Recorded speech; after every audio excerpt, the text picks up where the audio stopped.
Hello, and welcome to the first live broadcasting of all things Pitbull, Dog Talk 101. We will soon foster a community where we will be, we're foster a community where we will be discussing dogs, pit bulls, anything uniquely related to the pit bull breed and other relevant breeds such as we'll go all the way from Staffordshire Bull Terrier to American Bulldog. And so right here we have Siri. Siri is a very special dog. She is a 4-time cuddle champion. Pretty soon, 123 Pet Bulls will be hosting the first Pit Bull Cuddle Olympics. Why will we be hosting a Cuddle Olympics? Although that's not what the breed was originally meant for, we want to change the image of the breed. We don't want the image of the breed to be so connected with how tough they are and things of that nature. What we want to do is make sure that people understand that there's something human-like about these dogs that is not in other breeds. Pit bull type dogs are more cognizant than shepherds. Shepherds tend to be more operant. Pit bulls more cognizant.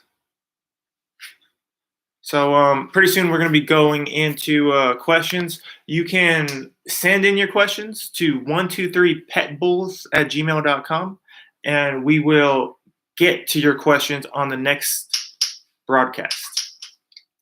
But right now, we're just going to be discussing things about pit bulls. This is Siri. Siri is actually a Staffordshire Bull Terrier. Some people will say, there's no such thing as a blue pit bull. You're right. There is no such thing as a blue pit bull. It's actually the black color diluted, and that gene doesn't come from pit bulls. If I were to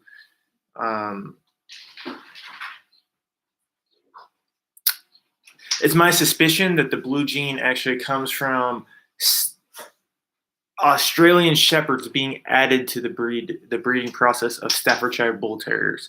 And then the Staffordshire Bull Terriers get mixed with the pit bulls. And then people will call them blue pit bulls.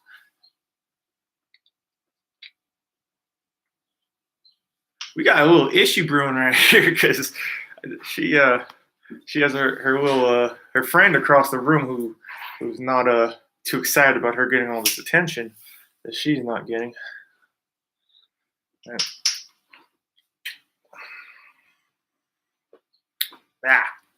See why this dog is a cuddle champion? You put her right here. You put this little palm up to her cheek, hold her like that.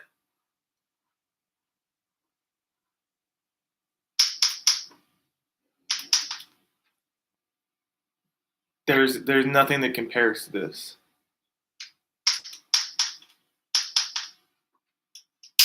This dog is like having a real live teddy bear. She's a cuddle champion. Now there are other dogs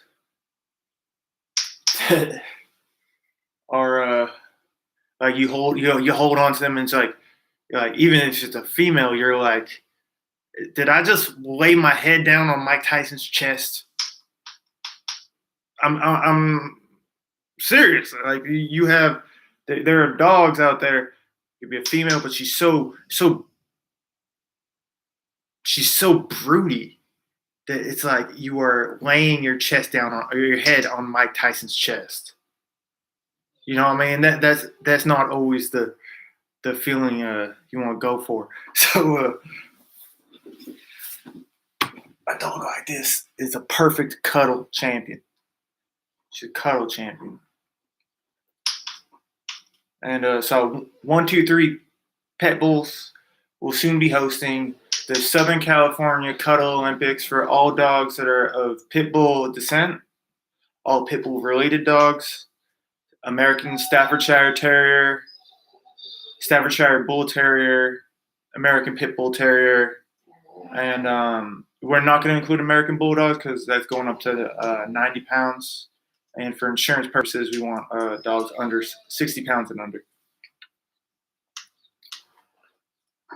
So you see Siri here is about 2.5 weeks away from giving birth. This will be her second litter. And why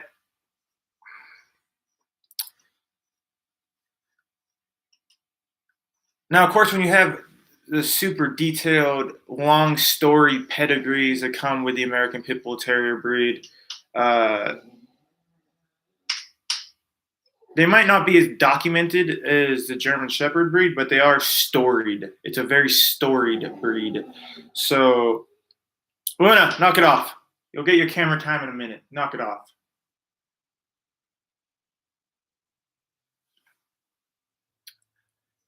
It's a very storied breed. There's all types of legendary dogs that have their stories that you can look into.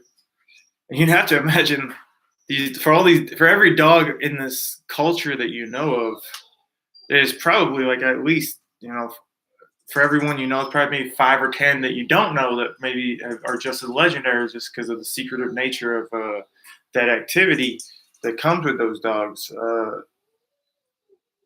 That's not what we discuss here, because the goal here is to create an image for this breed that separates them from that history. And that's why we're going to have the first Cuddle Olympics for the Pit Bull breed. And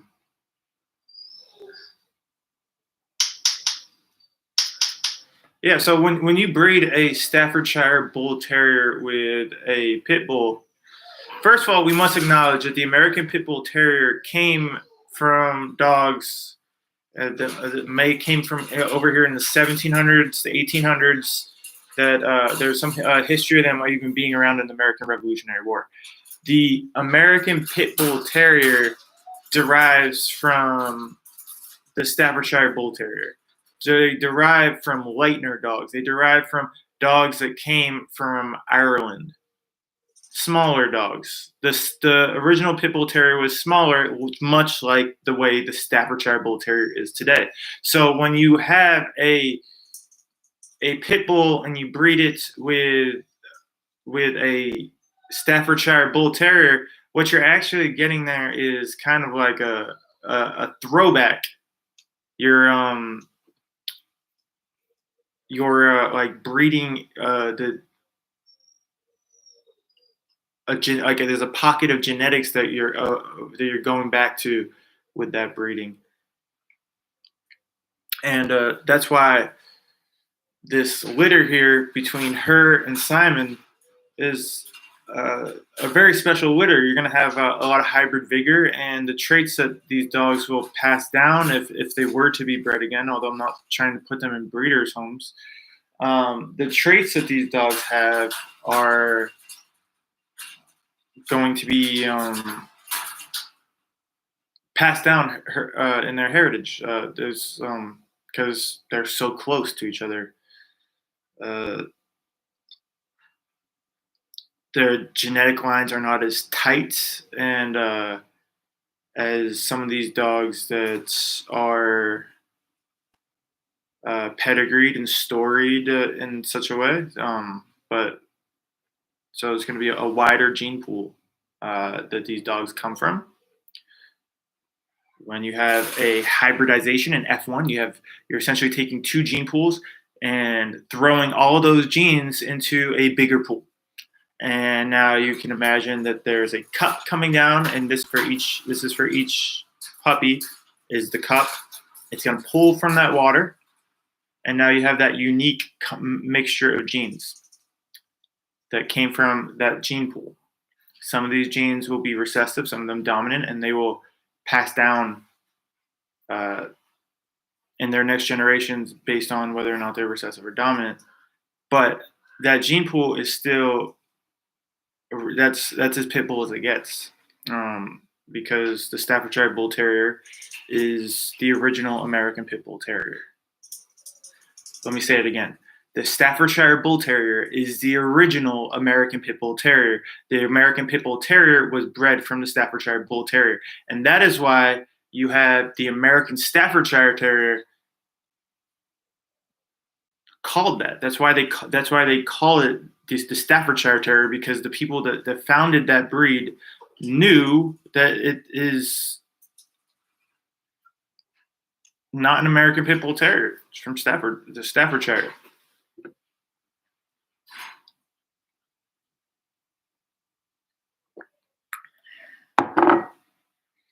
Now, speaking of American Staffordshire Terrier, so we have this dog here in the 36-pound realm. 36 pounds, 40 pounds. That's what she is. And go up, go, up, go, up, all the way, go.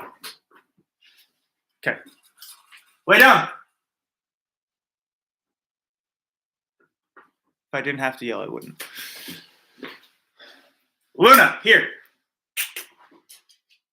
You sit.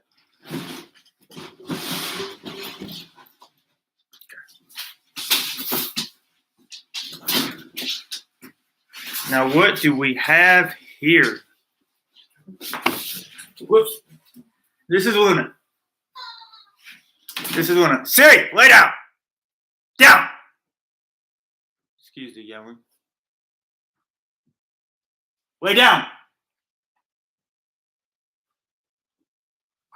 They're not friends.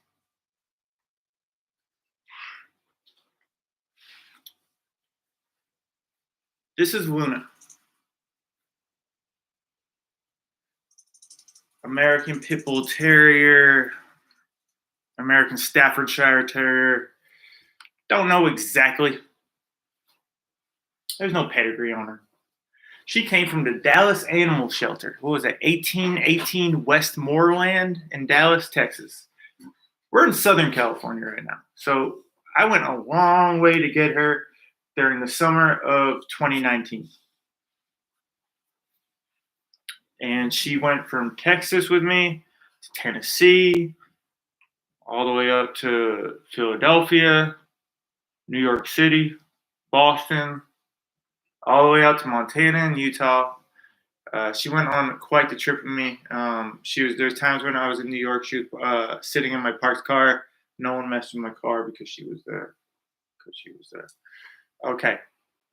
So this is a more hardy, broody dog. I mean, you can cuddle her, but she's not going to stay cuddled. She might lay down and allow you to put your head on her or something. But she's a broody dog. This is a big chest. This is a big chest. I'm surprised I'm even holding her like this. It doesn't feel the same. She doesn't feel like a little teddy bear. And she's only 10 pounds more. But those 10 pounds mean a lot because this type of breed is all muscle. That's a different kind of 10 pounds. It makes her an entirely different dog. So this is perhaps one of the most storied shelter dogs that has ever existed, certainly in my lifetime, as far as I know. She's from the Dallas Animal Shelter originally, 2019. She took off, ran in on a kid's soccer game in Rhode Island, got arrested, and spent a whole day in the Newcastle, Rhode Island animal shelter. After getting arrested at a kid's soccer game, she got arrested by the police. Like the police put her in the back of their cruiser and took her over to some. Do you hear that? Did you hear that? Yeah, I just did that. Did you hear that? Wow.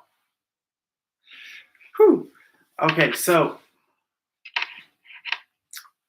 since she went to Newcastle, and then she got on the way back to California. She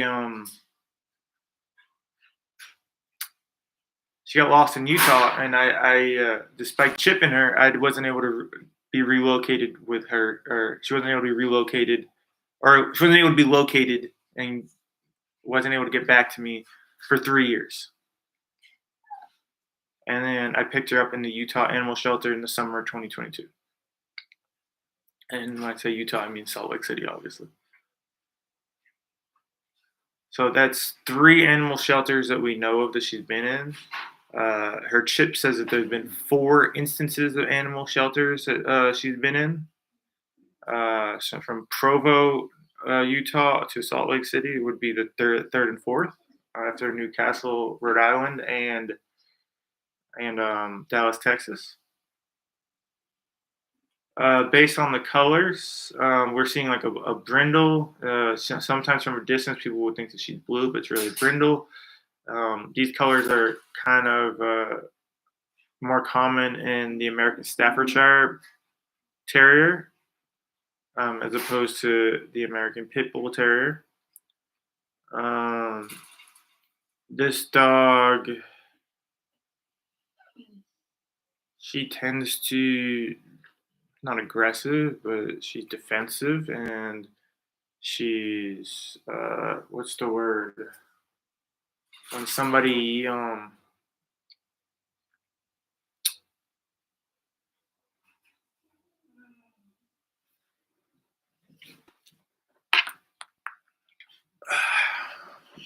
I just cracked her neck both sides. She's assertive, like, and if you're not going to listen to her, then she's not. I mean, she's not aggressive, but she's going to be assertive to a point of aggression, if necessary, if you don't adhere to her authority.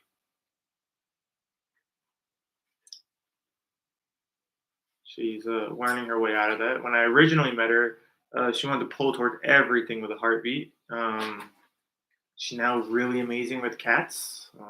She can lay down with cats.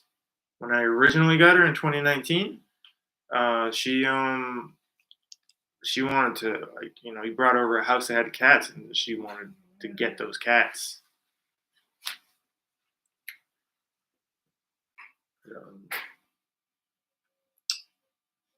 She is a very special dog. The reason why I got her was because she was lost for 3 years, and I wanted a dog that was just like her. So I looked for a solid color with white chest. And what was really imperative to me when I was searching for that? I wanted to find a dog that had 2 parents with solid colors and white chest, and a dog that had a litter mates that were all solid colored with white chest. So that, to me, represented a tighter gene pool that reflects the type of genes that went into this dog with solid color and white chest.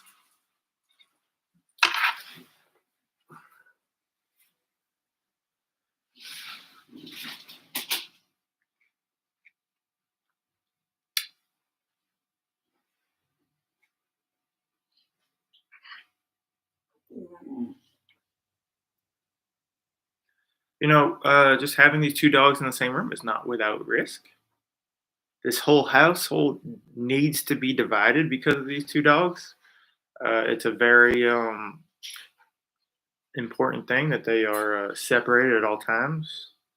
And these are the only 2 dogs that need to be separated in this house. She can get along with every other dog. For some reason, there's just something about that dog that rubs her the wrong way. Nothing I can do about it. I can't fix it. It's there's too much risk involved in even trying. So I don't let that happen. Not all dogs are built the same. So when you see like a little like scuffle take place in a dog in a dog park or something, it's not the same thing as these kind of dogs going at it. So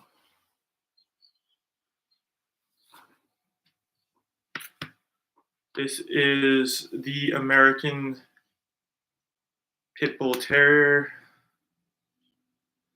in American Staffordshire Terrier form.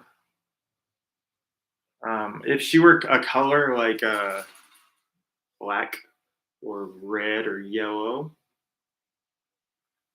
I would just assume that she is an American Pit Bull Terrier.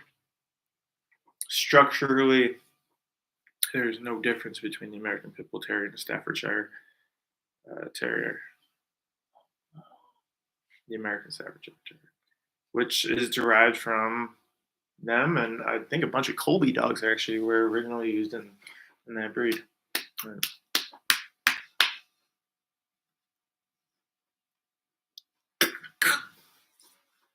He has to kill by him. It's like this type of dog, like how safe she is, how good of a dog she is. Like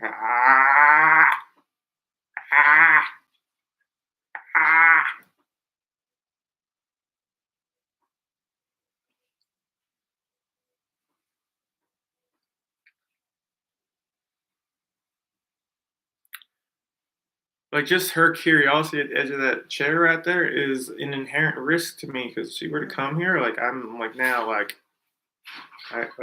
this is not like I can't help. Can I keep this under control? Keep this at bay?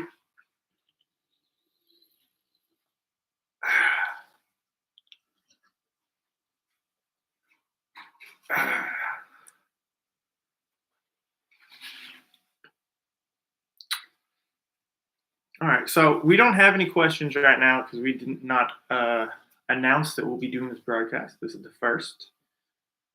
But if your questions were to arrive, the answers would arise.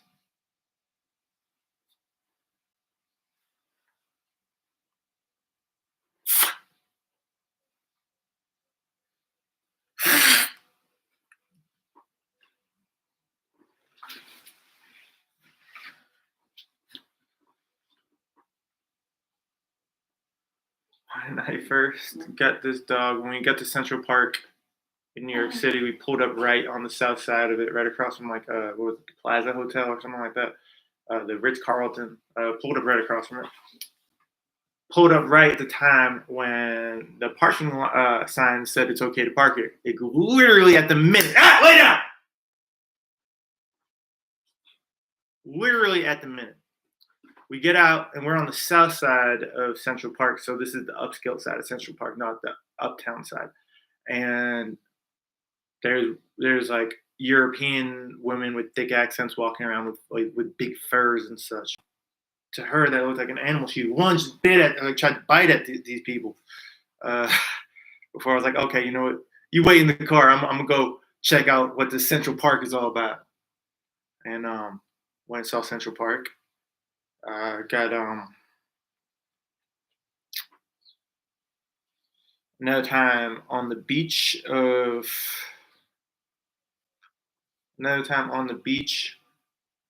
What is that? What is that? What is that? What is that? What is that? What is that? What is that? That's going away. That's going away. Another time on the beach in Kittery, Maine. There's a little private beach up there. Or not a private beach. It's a locals only beach, which the locals were very forthcoming about. Like, This is a local only beach. So I was on there with her, and there was a pack of dogs, which included a Newfoundland, big dog, big breed, and she felt like that dog did not deserve such a prominent place in the pack that it was in. So she attacked that dog, and the owner of that dog, was they were separating it, and this is 2019, so she's probably about 2 years old at this time, probably close to the age of that she is now. She attacked her, and in Montana, she attacked another person, bit him on the leg a couple times. Dude, yeah, yeah. So there's that, and yeah.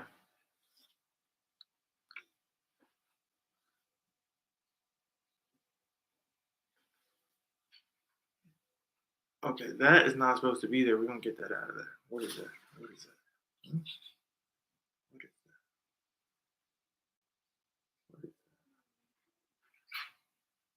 what is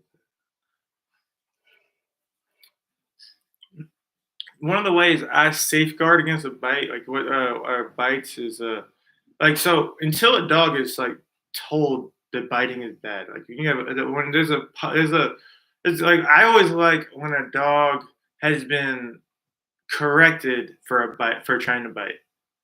What I don't like is because it's not as bite proof is when a dog is just hasn't ever bit, hasn't tried to bite, therefore hasn't been corrected for biting and doesn't actually know biting is wrong. And until that point, you always have to um, be aware that that dog could bite without actually knowing what it's doing is wrong.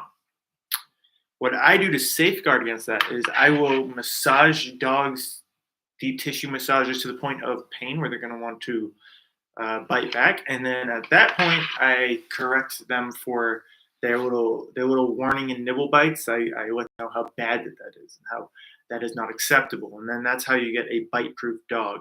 Where like if you were to fall on the dog, it's not going to bite. If you were to um, if the dog were to be is not going to redirect on you. It's not going to, because that's what the dog is doing in us in a slower or in a certain format, is it's redirecting its reaction onto you to try to, to prevent you from doing what you're doing. It's causing the dog to feel pain. So I really deep tissue massages. I get in there and kind of almost like cause a little bit of pain, encourage the dog to try to stop it, and then let them know that the way that they're trying to stop it is not acceptable. Like right now, I'm really getting into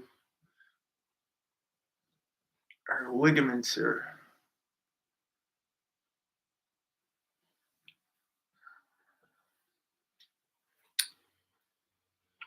Right. So this is Luna.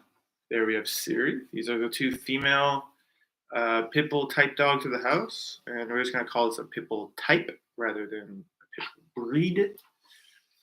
Um, that can be confusing to some. Might be more. Might make more sense to call them bully breeds because, like, you could include the Presa, the Dogo Argentino, and um, the Staffordshire Bull Terrier, the American Staffordshire Terrier, the American Bully. I mean, it should be noted, like the American Bully, that breed. I don't work. I'm hesitant about opening my services to them because there's so many of that breed that is structurally wrong, anatomically incorrect, to a point that a lot of those dogs are actually in constant pain their entire lives. They are not able to walk without being in pain, and they eventually just learn to live with that pain but they're hindered by it. They're encumbered by it. So the American Bully is a breed that I try to avoid. I almost think that the dogs that look similar to them, but would be often found in shelters, are usually healthier than the pedigreed American Bully, because the pedigreed American Bully has been bred with other of those dogs with those same anatomical deficiencies, those same structural disintegrities. The American Bully has been bred with those, so those all those issues are all there. And the dog, it's hard for the dog to get over those pains when you're teaching them. So when you have pain in the way, Lizzie, it's enough. So when you have pain in the way of a lesson, it encumbers learning.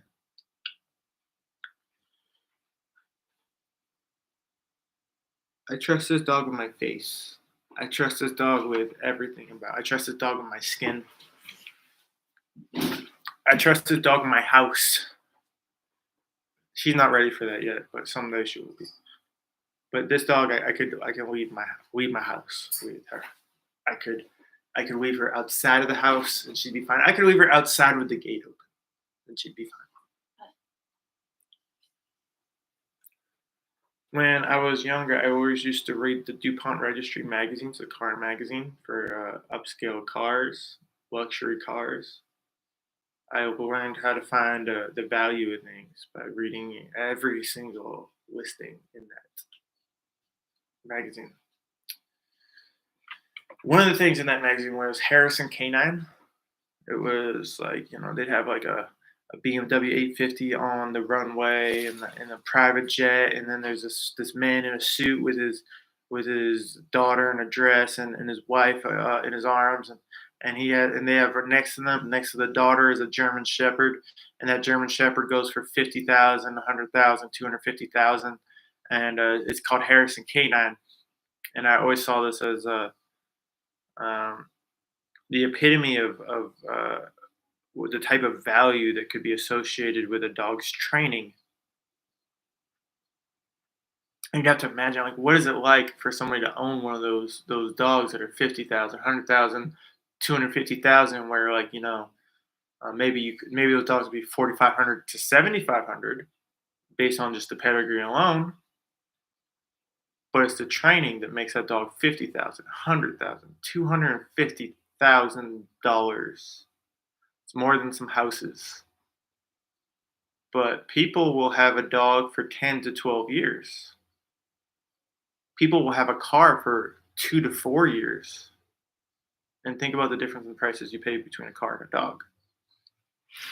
For me, like, I think that I couldn't replace this dog here. I couldn't train a dog like this. I couldn't make a dog like this, because what she is, this is all cognizant.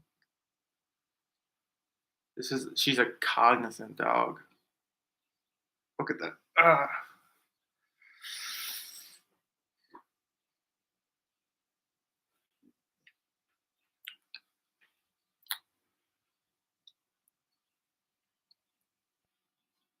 As a live performer, I learned it at a young age, that it's just as important to perform your best when there's one person in the room as it is when there's I'm gonna say 100 people in the room. 100 people is a lot of people to me. I perform for more, but uh, you know, sometimes you got to be performing like the only person in the room.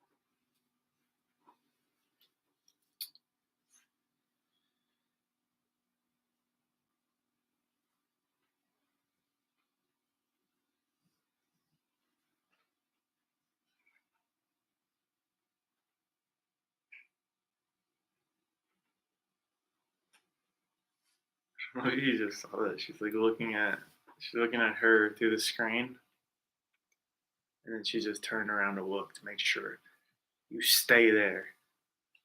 You stay there.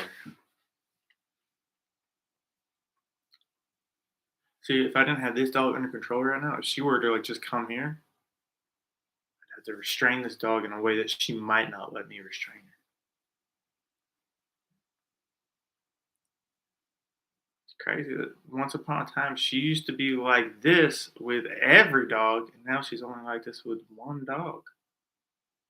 There are other dogs in this house, and she's not like this at all with them. There's other dogs of both genders. She's not like this at all with them.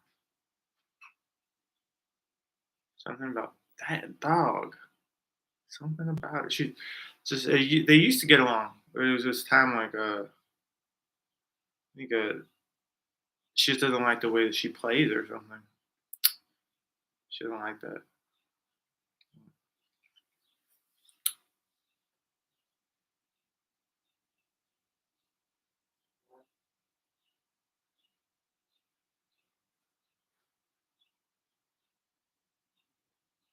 All right. I'm trying to think of some commonly asked questions about the pit bull, so I can simulate some questions to make this somewhat of a learning and engaging experience for this first episode. Because I know eventually people will come back to this one, and there'll be reasons for people to watch this.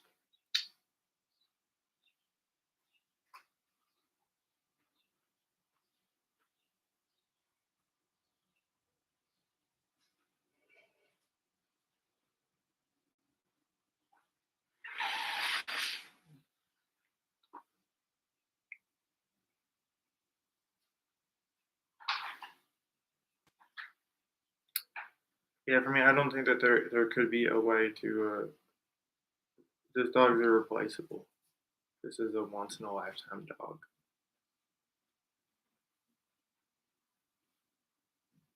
I would do almost anything to be able to touch like this dog's hand and to be able to like see her ancestors and be able to like see or like just her upbringing, what made her the way she is, and or like her parents. Her parents could still be out there. She's probably about 6 years old now by my estimations.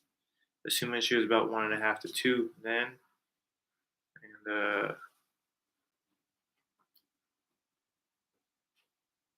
she's probably about 6 years old. Probably about 6 years old, maybe 5, because 3 years have passed. Another year has passed since I've had her again, so that's 4 years. And assuming she was at least 1.5 to 2 years old when I got her, she's at least 5 to 6. So she's 5 to 6 years old. She's about 45 pounds, 47 pounds. When I got her, she had just been fixed. She was underweight because the whole animal shelter at Dallas was overcrowded. And she had just been brought in, and they were trying to let all the dogs go for free, actually. And I just arrived to Dallas, Texas, and I'd only been there a day, and the police had already accosted me upon arrival the night before. And I was just like, you know what? I'm going to that animal shelter the next day. I'm getting a dog, and I'm leaving this town. I'm leaving this town with something of value to me, and I fucking did. Excuse my language. Yeah, I left that place with her because I did not want to stay in Dallas any longer after the way the police had treated me the day before for absolutely nothing besides pulling through a neighborhood after having completed a uh, food app delivery. Wait! Ah! Ah! What? What?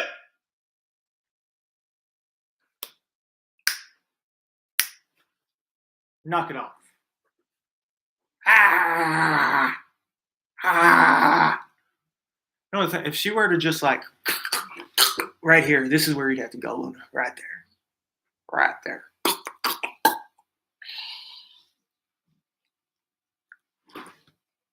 Leave it. Knock it off. I'm not gonna let no one hurt you. You're in my arms. You're in my arms. So you can see like some of this is like some of that defensiveness is just fear. She's worried all the time. I have no idea what happened to her that made her like this, and how much of this is genetic, and how much of this is just like some really bad experience she might have had sometime in her life. But this body is solid. She feels like a brick. When she puts on weight, she doesn't put on fat at all. She just puts on like straight up muscle. If you overfeed her, she just turns into a hard keg. Right now, she's about 47 to 54 pounds. At 54 pounds, I'd say she's at like her. I'd say that's her most ripped physique that she can have. Her legs are like horse legs. Knock it off. Her legs are like horse legs. That'd be amazing to be able to hold them both at the same time. I can't do it. What would happen? She would start like this energy would start charging up inside of her, and then once the mouth started going, I would have no control over her. And oh, that's what we'll get into. So if there's going to be any value to this video at all, we'll discuss how to end a dog fight, not how to break it up. How to end a dog fight, because breaking it up there's more risk in that. You want to end the fight. You don't want to just break it up because they're gonna go back to each other. They're gonna latch back onto each other. To break up a dog fight, what you want to do is you're gonna approach the dog from the back.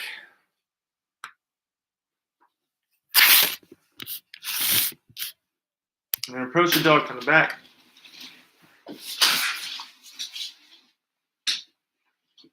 Grab from the back legs right here like this. You can pull up this, pull up like that.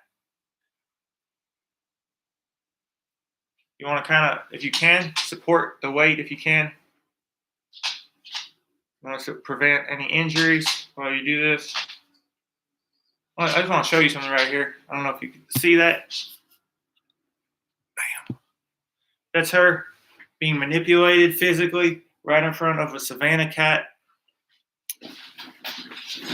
And you see that there's nothing, no aggression from her, no prey drive, nothing like that, because her prey drive's in check. She's cognizant. She's not operant. She's not a dog that's gonna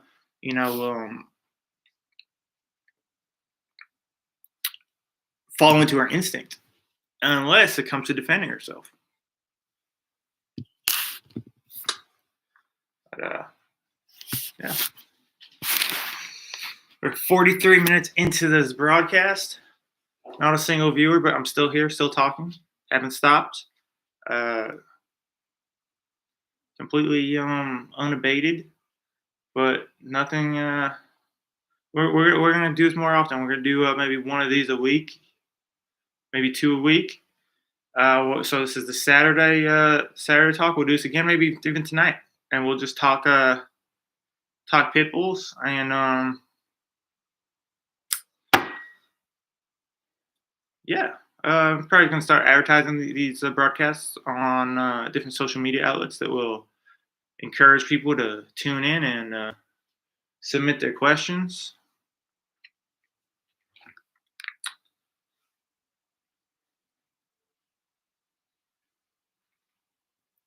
We are just 2 weeks away from series litter, and when series litter hits the ground, you're looking at one of the most magnificent genetic gifts to the canine species as a whole, but pit bulls.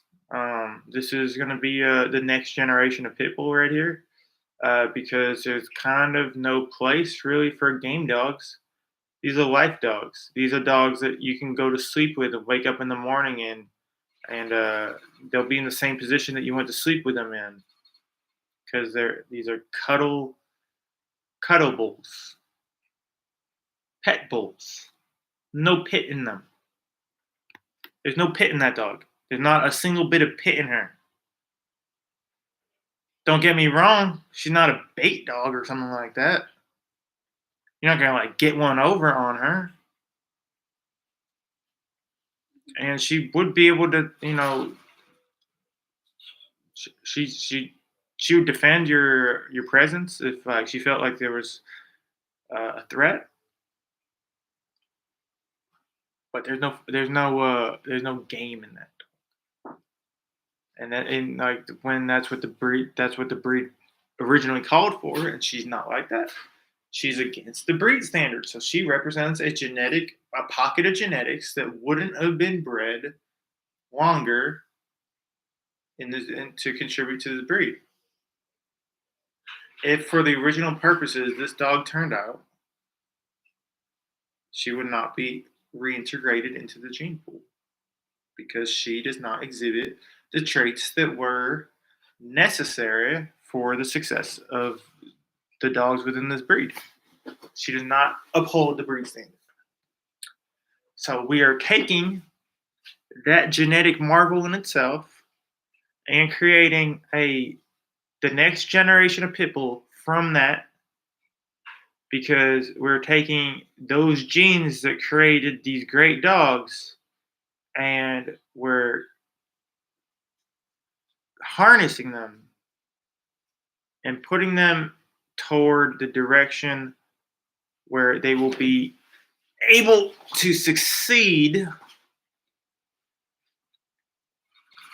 at doghood, at life as a dog. That's what we want. We want the dogs to succeed as dogs, and that's why she's a very special dog over there, and she's going to represent the next generation of pit bulls. It's going to be a very documented litter. Every moment of this of these puppies' existence from the inception will be documented and put on display. It's going to be one of those lifetime experiences that I'm always going to cherish. It's not going to happen all the time. It wasn't.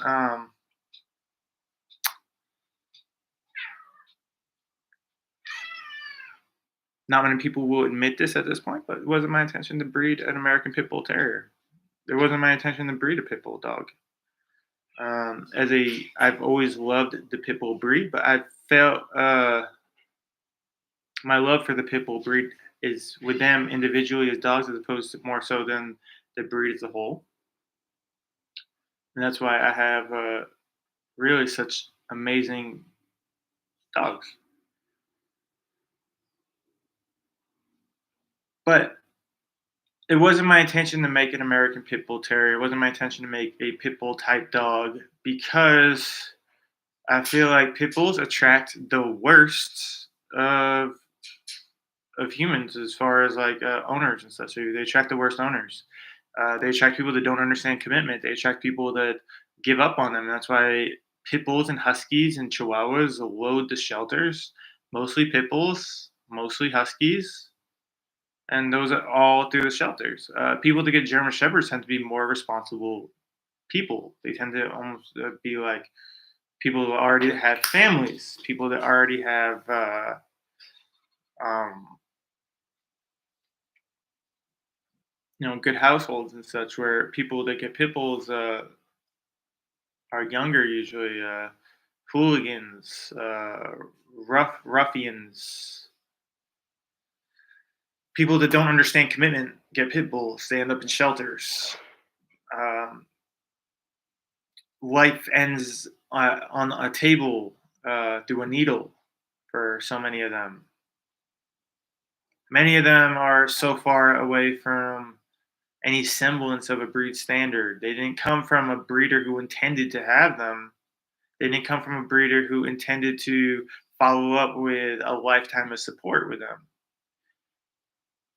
I am moving towards my second litter Last year, I had my first litter, a unique set of hybrids between the German Shepherd and Staffordshire Bull Terrier, creating the Staffy Bull Shepherd. There were 7 of them.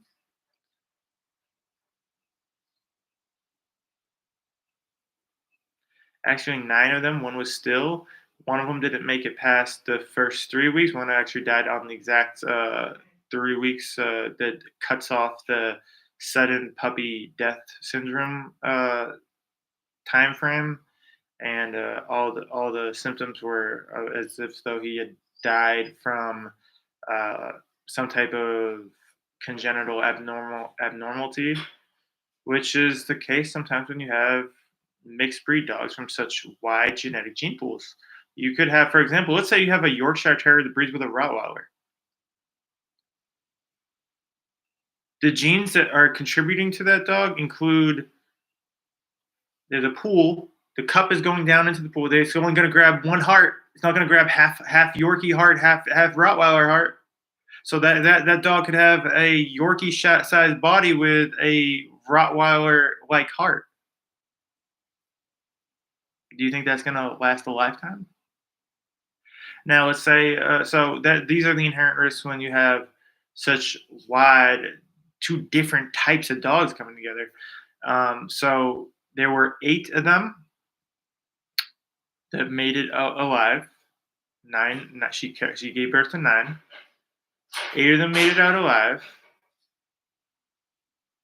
7 made it past the first 3 weeks, and then the firstborn, Sally, as well as Pluto, both died from either. There are two reasons that they could have died. Um, the that they were eating had been recalled in November of 2023. There was a recall for Diamond Naturals pet foods, which includes salmonella. There was also a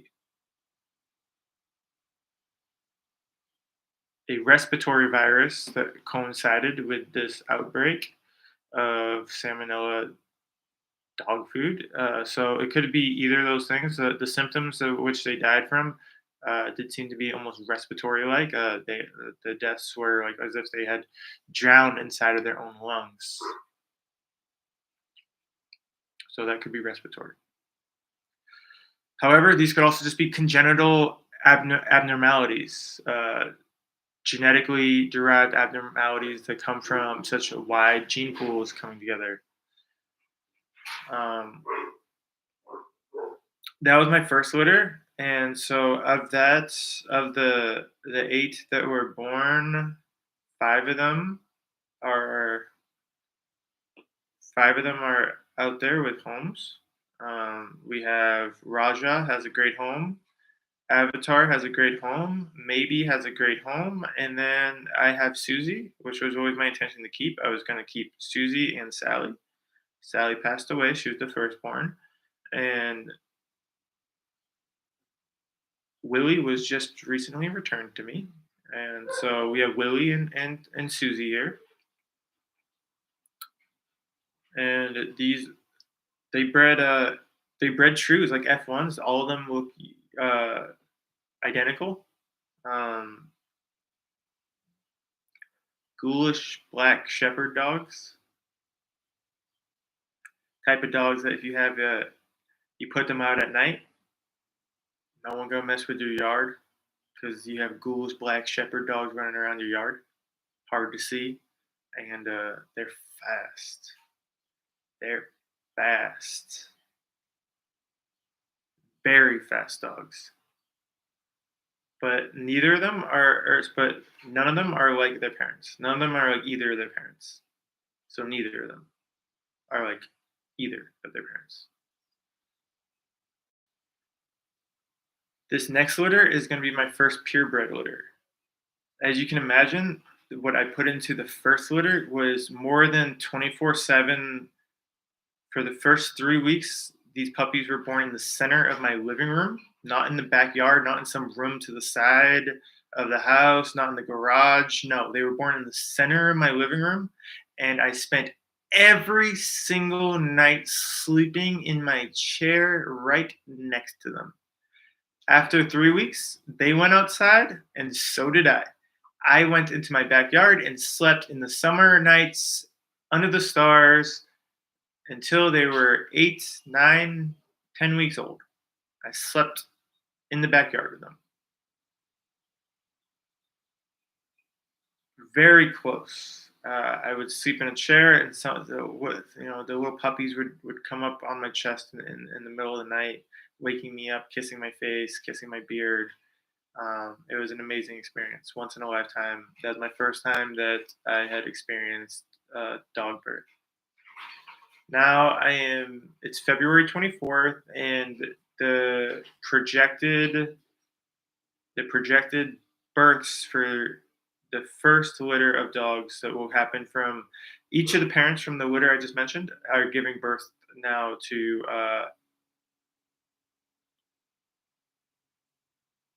purebred puppies of their own kind. So there is now a chance that they will give birth to offspring that resemble them rather than unique F1 hybrids that are unlike any other dog. Very similar to the Taiwan dog or the Formosan mountain dog is what the Shepherd Pit Bull mix produces. And it's a very unique mix. And their characteristics don't include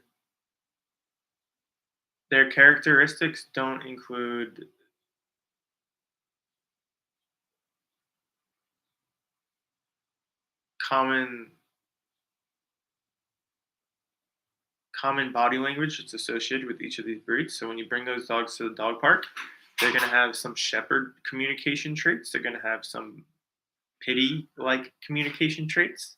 They're going to like to run. They're going to like to wrestle. They're going to like to chase. You don't know what combination of those traits that you're going to get because they're a unique mix. This litter is now I have a chance where the parents are both. So one of the American Pit Bull Terrier, big blocky chest.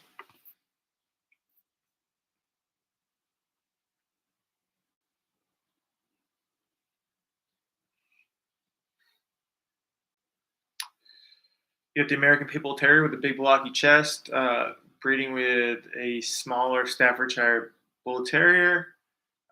Both of them solid colored with white chests, and as we know, that is what I'm looking for in pit bulls when I'm looking for something that resembles this little motherfucker. So solid color with a white chest, and but you have two different breeds here, two different gene pools, and I think we are going to get some of that F1 vigor when those two gene pools come together. But we're going to have a much tighter look of a pit bull as a result. That's what her breeding is going to be.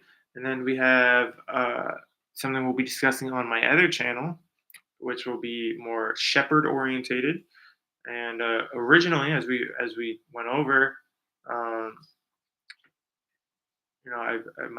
my affinity for dog breeds and breeding would have went to the shepherd. I would have chose the shepherd to breed because I would have felt like they would have better chances of being sent to responsible homes. Back up. Go. Go. Ah. Go. All the way. No. All the way up. Go. I would have felt like they'd have chances of being in responsible homes. So I'm not sure if there's an hour limit on these broadcasts, but it looks like we're about there now. I want to thank you all for tuning in. Siri's coming here to say her goodbyes. Thank you for tuning in. This has been a 1, 2, 3 Pet Bull broadcast. We will be back answering questions in different segments once we promote these broadcasts and have an audience here. I think you'll get a lot of value from tuning into this channel. There's a lot of pit bull expertise and a unique mindset to display it all from. Thank you.